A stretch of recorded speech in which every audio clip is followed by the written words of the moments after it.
Oh, it's so lovely to see all of you. How many people here have no idea who the hell I am? You're in for a ride. For everybody else, thank you so much for attending and coming to my talk over other ones being done. I don't know why you turn away from being in a small box with Richard Stallman, but if it's your choice, I get it. Everyone's got personal choices. So there I was at the South California Climate Data Protection Project last January 2017.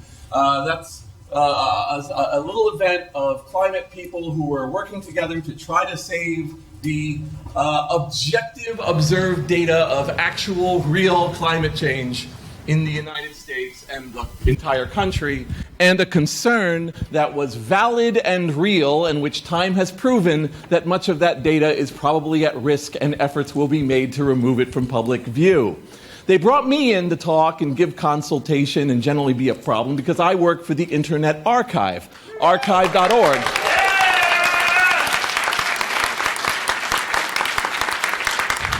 And so the Internet Archive, which as it says is a nonprofit library of millions of free books, is also the home of the Wayback Machine, one of the jewels of the Internet, not a government institution, funded by donations and nonprofit grants, and provides a snapshot in the last 20 years of web history. Why be a microphone? Why not something else? Microphone neutral. Anyway, so at the Internet Archive, we have this Wayback Machine, and it's really this beautiful thing. You type in a URL and you get to what's there. And so one of the problems of saving web history is you have to save it when it happens. So you have to know something's important. So part of that is that the archive just randomly goes through billions of web pages. That screenshot says 305 billion, but that's a blatant lie. It's currently 479 billion. And so they're just constantly grabbing everything. And so I was brought in because we talk about, like, well, how can we save it for later and all of those pieces, right? And I had this, while I was in there, I got this news. And the news was that my father's surgery hadn't gone so well. And he was having a heart valve fix-up in North Carolina. And it had come down to, he had 3 children.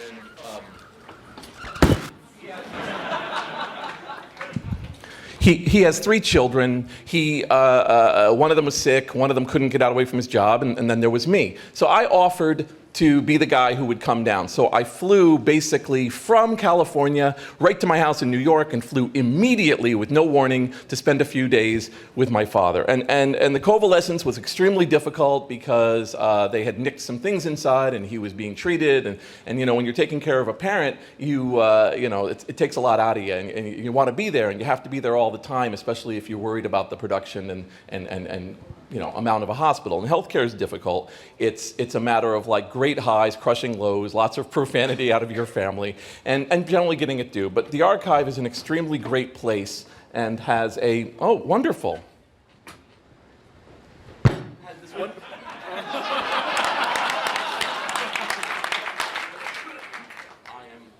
I am delighted that the same consistent quality has greeted me lo these many years. All right, so the archive was extremely nice about this. I work remote. Why not work from the hospital? So I'm down there taking care of my father and his various ailments and its ups and downs. And so, like the archive, you have all these beautiful things like old 78 RPM records and old shareware CD-ROMs. It's not just books. It's the ability to play old software and look at old software like that, or all sorts of crazy flyers and music pieces, and even, of course, these beautiful scanned materials. And because of the method we use, we scan about 1,000 books a day, and we scan them pretty nicely, so you get like a pretty good look.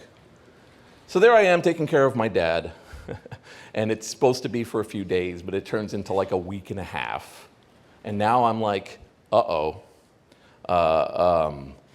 shit, I gotta take care of dad, but wait a minute, what about the manuals? So then we gotta get into the manuals. So I've done a number of projects over the years involving the real-time taking of things from real space to prevent their loss. These are technical reference manuals going back about 70 years for a wide variety of electronic testing equipment. They're beautiful. You either look at them and you say, well, of course, you have to save these, or why are you saving them? I'm in the, of course you save them. They're beautiful, they're evidence of things before, they come from a time of technical writing we probably won't see again. And so at the time, they told me, when I had gone there a year previously, that, yeah, they're gonna throw them out in 3 days. And we were able to get a wide variety of people to show up with 2 days' notice and go through and box them, find all the unique ones, sort them all through until we had taken all of the unique ones and ended up with 1,600 banker boxes. And we stored them in a storage unit nearby, and I had arranged for a truck to come take them to the Internet Archive. But I wasn't in Maryland. I was in North Carolina taking care of my dad. There's multiple things you could do in this situation to get things right. I decided, okay, I'll get into my car and drive 5 hours up there and then arrange for them to be forklifted in. Here's what the manuals look like when they're getting ready to go to the archive. And here's me. Don't do this, that moves. So we forklifted these little suckers away, and we were able to do it. And then I drove right back from Maryland, right back to North Carolina, basically later that day, 10 hours driving to be able to be back with my dad. And again, taking care of him, getting him to walk, and doing everything else. And I want to stress right now that he was taken care of beautifully. They gave him the things he needs. He is healed wonderfully. My father is absolutely fine.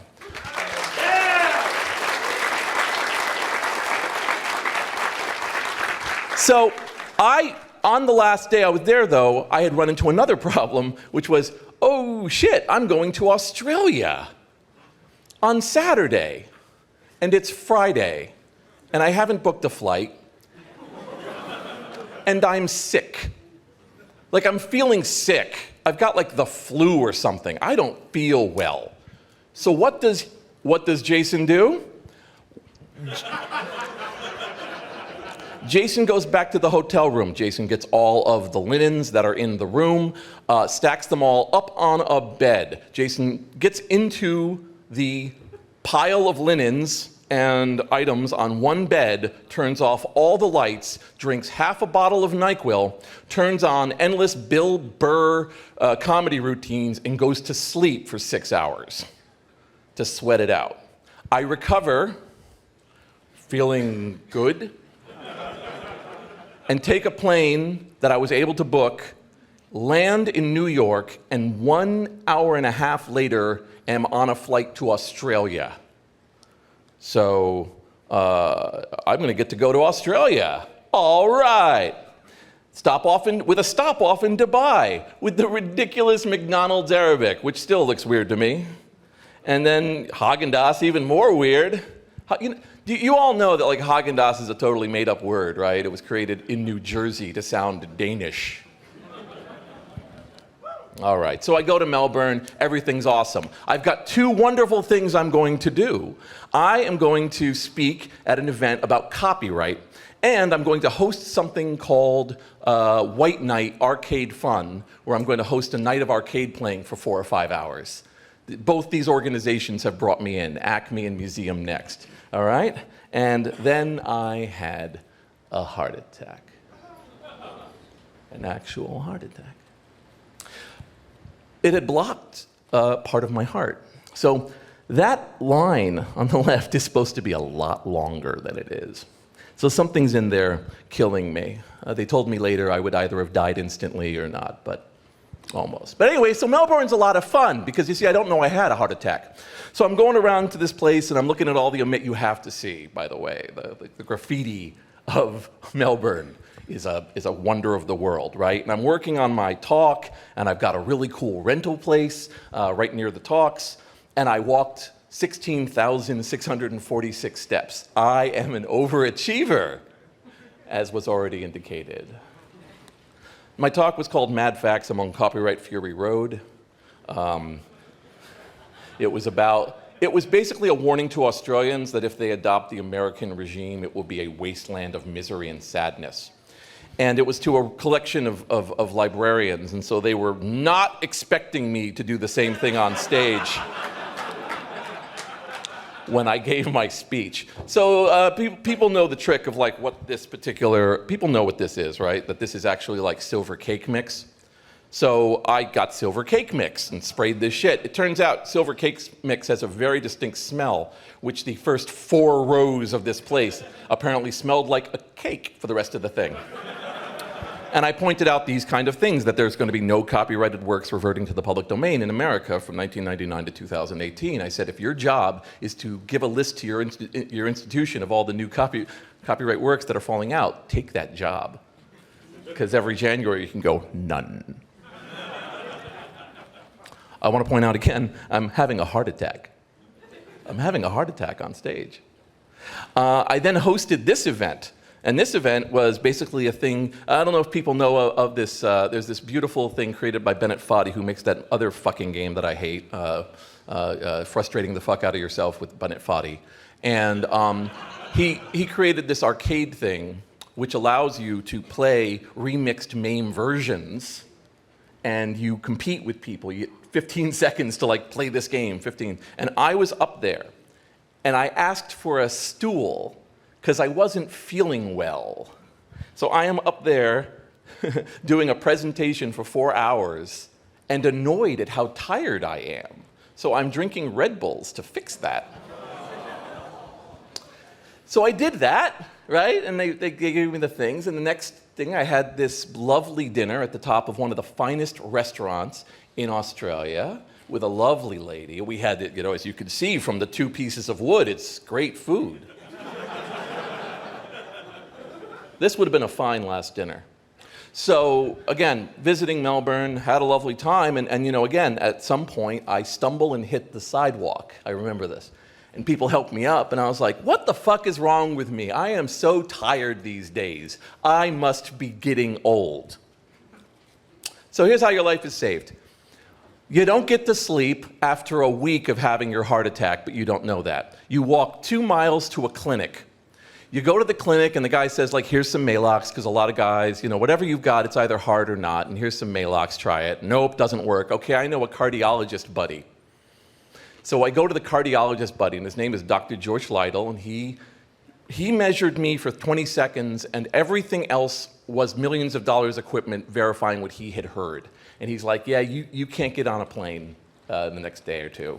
I have to figure out how to sneak an American into this hospital. So he personally drove me into the hospital and right up into the cardiac unit and put me in the waiting line and left a note and got out of there so he wouldn't get in trouble. And what I remember was I'm sitting there and the doctors came in and looked at me and said, okay, hey, Dr. George Lytle, I heard he dropped you off. Dr. George dropped you off.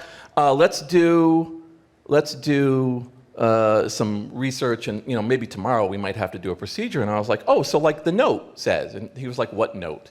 I said, oh, we left a note out front. And he goes out the note, he comes back, he goes, all right, so we're gonna operate in 20 minutes. Now I have a problem. He's using phrases I don't like. Phrases like low chances of paralysis. High, start out positive, high survivability rate. And I realized that there's a little shake of the dice that I'm about to die. That they're not gonna, whatever the fuck this is not gonna be great. So, 2 things. First of all, I had called my office to let them know, hey, I'm having a heart attack. It was like midnight there. And Brewster insisted I take the company credit card and charge it wherever I needed, however I needed. So that was handled. And this is my last tweet. This turns out to be what I thought should be my last tweet, which was very special to me, that I was actually able to have the, Now, none of my followers are happy about this. What the fuck is this? Jason is nice. wow, what's happening? Where's Melbourne, Victoria? So, and I said two things to my companion, which I thought were important. One was, you were the best of everything. It's not very easy to say goodbye to someone like that. And also, you did nothing wrong. Because one thing I've encountered with people who are survivors is they think that like there was like one phrase, one move. You know, I spoke about suicide 2 years ago, and people could, the opposite side of what I talked about, which was listening, is to not blame yourself, to act like, oh, if I had only blank, blank, blank, this would be different, and it's on me. It's my fault. It's not true. I didn't feel well. We went to the doctor. I'd had a heart attack for 7 days. And I survived, I think. This is Dr. Sonny Palmer. He was the man who went through my heart and opened it and fixed it while I was awake. It's a procedure. They made a hole in my wrist and came in through there and knocked out the happy Colette, the many fine tuna melts. And Sonny Palmer, and in Australia, in Melbourne, they really love, they love 80s pop music. So there were like 9 people in that room operating on me. There's a television with me watching my heartbeat, and they're playing John Bon Jovi's "You Give Love a Bad Name." Shot through the heart, and you're to blame. So they asked me if I'd voted for Trump. I asked them if that affected the outcome of the operation. I gave my own clammed up political theory while they went through me. At one point he said, I really need you to stand still for this part. And I'm like, Roger. So he fixed my heart. So left, right. Turned out I needed all that. So again, it's a weird picture, but you can see up there's the chunk, and then they take the chunk out, and all that starts working again. And I feel immediately better. So, you know, within a day, I'm fucking around. They kept me in there for 3 days, and I will make a little mention about this. So here's the thing that happened that I love. Okay, so their money people came by because I'm a foreigner in their hospital, and I'm like, bring it. How much did I just rack up? And I'll always remember this woman's look on my face, and she was like, well, and, you know, because they don't want to shock the patient. And she was like, this could be in the realm of $10,000.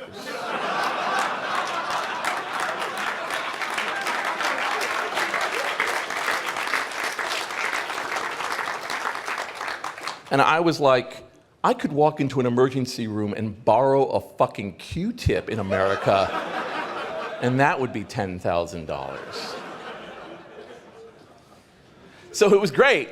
And what's most fascinating to me under this kind of healthcare system is how money is just not in the equation anywhere at all. And the way I've tried to describe it is, imagine if you went to a restaurant, and at this restaurant there were some waiters, and you're like, dude, this food is amazing. This is really great, but I got this thing. Like in 2 or 3 hours, I'm gonna need to use a bathroom. You have any recommendations? Well, how would you answer? I mean, I did pay, so I did pay for it, but I mean, he's like, well, we have a bathroom, but you don't want to stick around here for 3 hours. And I mean, most train stations, a restaurant, you could go to a store, right? Hey, Steve, right, store? You go to a store. Like that feeling of like, I'm answering the question and it has answers.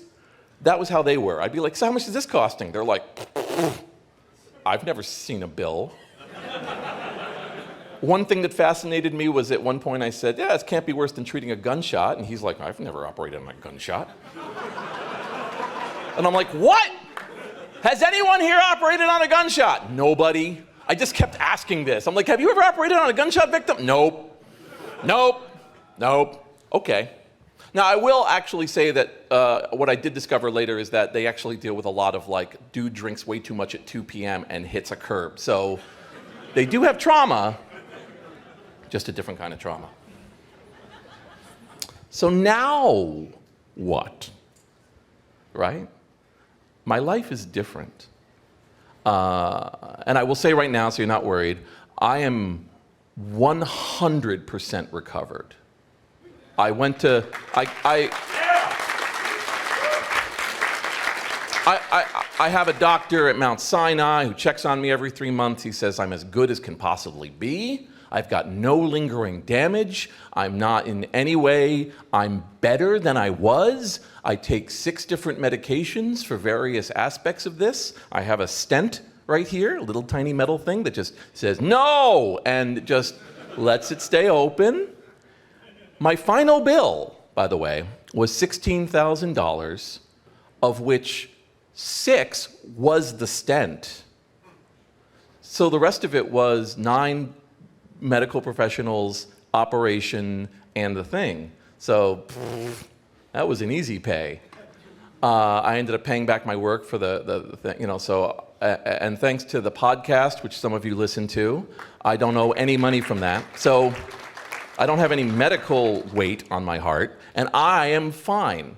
I have lost 25 pounds. I walk 5 miles a day. I feel better than most. So I'm in great shape, okay? But this was a thing that changed me. I didn't expect to die at 47 years old. So, you know, suddenly I was out. So everything's a bonus. Everything's wonderful. So the first question you have to ask is, do I keep doing what I'm doing? I mean, certainly the whole thing about tuna melts, yeah, that's over. And I've only had meat a half dozen times in the 2 years since. And I eat a lot of vegetables. And all the vegetables. Here's the great thing. Yeah, let's give it up for vegetables.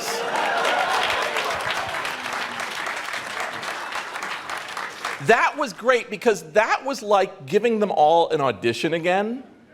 Like, hey, Kale, someone tried to give this to me along with some political bullshit while I was trying to sleep with them in college about 25 years ago. And it didn't work out, but come on into the office again, let's talk. That's how avocados came back into my life. That's how apples, grapes, a lot of lettuce, a lot of different, they all came back. So I've had some delicious stuff, and that beautiful person who was in that restaurant photo and I cook beautiful meals together and are close as we've ever been because we get to make meals together. So you know, the food, I didn't just go a lot. See, but the other way you could go is, fuck it, doomed, and just end it. And it does have that people do that. But what I decided was archive.org was really important work. And I was right where I wanted to be. That was very important to me. Like, I loved the fact that my first thought was, yeah, I was doing just what I wanted to do. The archive, this is the inside of the Internet Archive. Those are servers in the alcoves. People are always, there's emotional reaction when they see that. And then there's more emotional reaction when they go like, what's up with the little fucking statues? If you work at the archive for 3 years, we give you a little statue because we don't have stock options. So that's what you get. And so, you know, my little buddies, they all work there, right? The archive is where I want to be. I also work for something called Archive Team, which is an activist archivist group that goes in and saves things. So that recent HHS bullshit, or where 500px announced they were closing down, or going back a bunch of years when GeoCities was going down. This is a group of amateurs who go in and we download as much of everything as we can before it gets deleted because you can't get it back once it's gone. I'm still, you know, a mascot for that group. And you're able to help us by using something called the Archive Team Warrior. That's a virtual machine that sits on your box and helps us create a low-orbiting ion cannon that attacks a site and pulls everything down. I call it a distributed preservation of service attack. People draw lots of cool things to indicate what's going on. I don't know who did that. I also decided to keep up with Sockington, which is my Twitter account that is a cat with over 1 million followers. That's gonna, like, now you're fucked in the head, because you're like, really? Is that a thing you just said? Yeah. My cat has 1 million followers on Twitter. So whenever I see some sort of brand management asshole talking about, oh, we're gonna follow, I'm like, yeah, that's nice. It's less than my cat, but sure, that's... And again, you'll notice that his tweets are as deep as they go, right? You are my favorite mouse, correction, favorite remaining mouse. Is it everyone okay? Meow for help. So yeah, let's keep that fun up, right? So I've been perennially an unpleasant person. And so I would say that I'm less pleasant in some ways, but I care about other things, and I've tried to push the caring more than the punishment. I have let some people sleep where previously they would have a fitful tossing night. Not every time, but often. And I still believe very strongly in things. And I still fight for things that I believe in. So that's still there, but making everything into a personal, grinding hatred is off the table for me. And I've tried to focus on the positive, right? I mean, people can get you. And you all, I mean, most of you realize, right, that most of the mechanisms now in place for most of the social media platforms are designed to cause engagement, and algorithmically, engagement turns out to be greatest when you make everybody hate each other. And so there's a line about the Petaluma chickens. Most of the chickens in America are called Petaluma super chickens. It's a certain breed of chicken that can grow to adult size in about 6 weeks. It's delicious. So the thing is when they were being bred, they started to breed for fast-growing chickens. And then they discovered that when the chickens became adults, they attack each other brutally, to the point that in some places they just literally debeak the chickens so that they can't destroy each other. Because they thought they were breeding faster-growing chickens, but they were breeding meaner chickens. Similarly, there are a variety of mechanisms out there that are supposed to cause engagement and are just causing rage. And once you discovered that, I'm able to focus on, hopefully, making the world better. I'm somewhat known for the fact that I have something called the information cube. And the information cube is a shipping container in my backyard. And this had all sorts of neat shit in it. So this is what happens when you say yes for 15 years. I have a bunch of old stuff, Jason, would you like it? Yes. I have a bunch of old computers. Sure. This is going away. I'll take it. What about this stuff? Why not?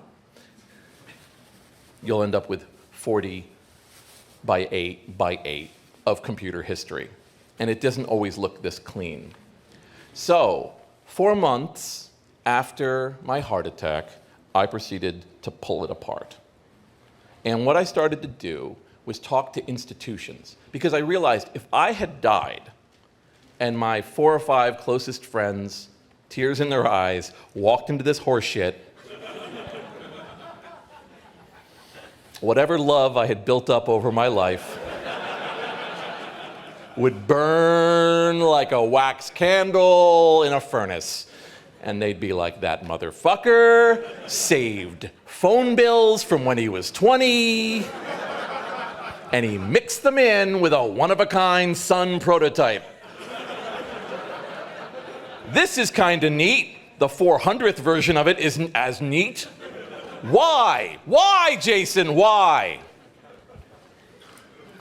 So I started to go talk to institutions, the Strong Museum of Play, the Living Computer Museum, the Vintage Computer Foundation, who has a booth down here. And I would say, will you take all of the monitors? So they took all the monitors. One group took all of the vintage computing equipment. And the Internet Archive started to take stuff that I promised myself one day I would send them. And I said, today's the day I'm going to send them. These are the magazines I had, and they're now at the Vintage Computer Federation. So, you know, these are thousands and thousands of computer magazines that they're now holding in their 501 nonprofit organization that will make it available to others. Here's one of the shipments. I had a FedEx person say, could you stop doing this? Now she said it like, I mean, like that, like, could you stop doing this? And I went, no. But I did get a pie and bring it. I hope that would help, but I don't know. So I pulled this thing apart. And so much of the narrative of the collectors that I take it from is they just want to know it didn't go into a dumpster. And nothing really went into a dumpster unless it was broken, moldy, or dead. And the most of it went to facilities that should have gotten them a long time ago, right? And good fucking bye. So I did keep some things. Like here are some mixed items that have gone into storage. There's a few boxes of these. So I would say I have gotten rid of 90% of my possessions. And I'm now working to get rid of 90% of the remaining possessions. Because most of it was me. Once I looked at up my life hard, I said, most of what I'm holding is in trust for a visualized future. So I should pass that on to groups whose job is to hold things in trust. I shouldn't be that person. So here are the manuals, unpacked, reboxed, and put on pallets at the Internet Archive's storage, which I don't have any direct control over unless I wish to interact with them. Here are books from that collection. That box is one of 30 of those boxes of software at the Internet Archive. Now, that's a lot, but it's not in control of me. If I go again, this is someone's responsibility, but it's a segmented, a homogeneous collection. They can say, yes, we want this, no, transfer it here, do the, in other words, it's now not, what do we even have here? Oh, Jesus Christ, it's a donut, right? Holy crap, there's underwear in here. So that was very important to me in unpacking that emotionally. So the archive has a lot of space, physical too. There are millions of books here. This is when we scan them, we put them in there. So my stuff is inside that little open piece there, and it is safe and it is happy. I was reminded of how things can go the other way with this guy, whose name I've now forgotten. He probably wouldn't want me to tell you his name. So if you look, these are two pictures. These are CD-ROMs. They are grabs of every movie, music, and other items off of Usenet for the course of about 5 years. And the reason it says free is because he died.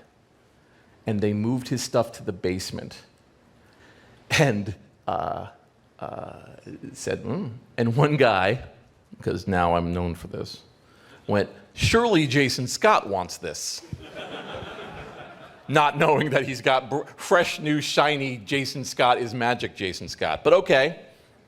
And I said, yes, of course I'll take it. But I took it within the context of, and by the way, and this is what kills me, is if you look, you see that writing. So on Windows, there's something called the G-Spot codec analyzer. And what it is you run it, and it tells you like what the resolution, the codec, speed, all these datum about a file. And he carefully wrote the title and what the G-Spot codec output was on each CD, all 7,000 for years, to the end of a pile of nothing. So I took all of his stuff and I read it because I have automatic CD readers. I didn't write what was on the outside because the content is inherent in the item. Like the amount of metadata he added was 0, so I immediately did that and I processed all 7,000. And then I gave them to a young kid in Santa Cruz who has broken them up and turned them into art so that it's something positive somewhere. And I think he'll name it after him. So, it has been very, very educational for me to have this happen. I'd prefer not this thing happening again, and I am working very hard not to let it happen again. Yay for giving a shit. I think one of the things that kind of comes out from people is when like I said, everybody has their own specific journey as to how they feel about their disease and their stuff, right? And I wrote a blog entry, because you still do that sometimes, called The Other Half. And it's the other half of my life, which begins now, right? I moved out of my brother's house where I had a single room that was full of lots of computer equipment. I moved into a beautiful apartment with this person who I love. And I made sure, and she's made sure, that this isn't happening again. Not in that, oh, my nagging partner, but the objective realization of it is a shitty way to live. Let's not live shitty, which has been my theme. Let's not live shitty. Let's be good. Let's not live shitty. Let's take care of things. Let's matter, because we're only here for a short time. And this came with no warning for me. I mean, granted, it's, double-decker, I should have been like, this is a warning. But this is a delicious warning. But I didn't know that this was going to happen so early, and it did, and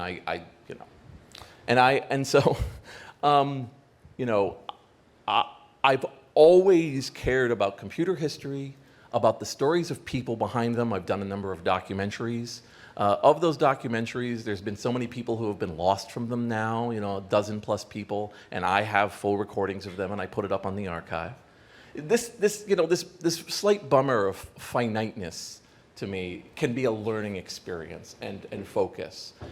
Now, the other side of it is it's like I'm super high all the time. And so for like my coworkers for a while, I'm sure it was incredibly frustrating where they'd be like, this isn't working. And I'm like, isn't it amazing we live in a universe where things don't work?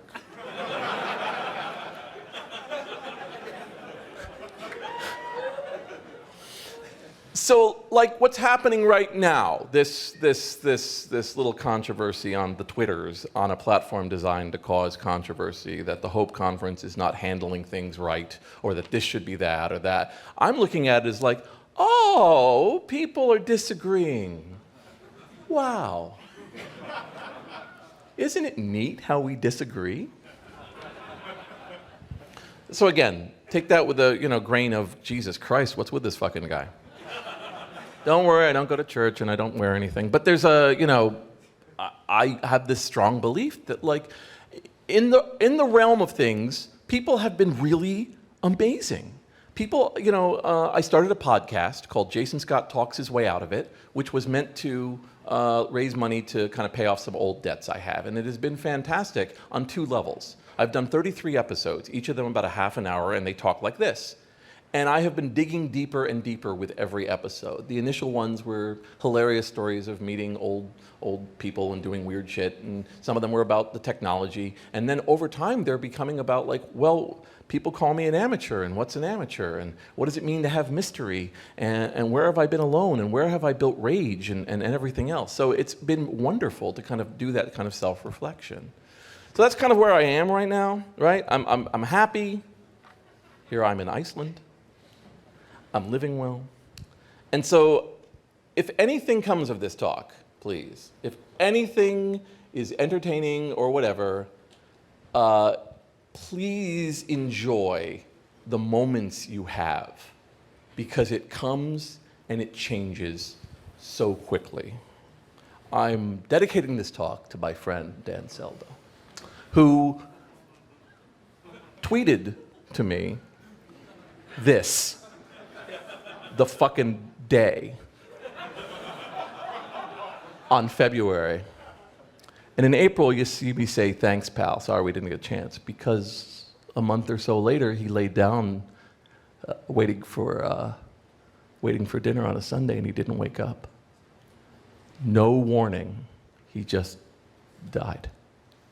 And we have dedicated a grove to him in California, and we miss him every day. And he thought he was fucking with me. And God, that shit, fucked with all of us. So this is, please don't walk away from moments because some of it didn't go well. Not only is perfect the enemy of good, seeking perfection in your life is the enemy of living. So please do that.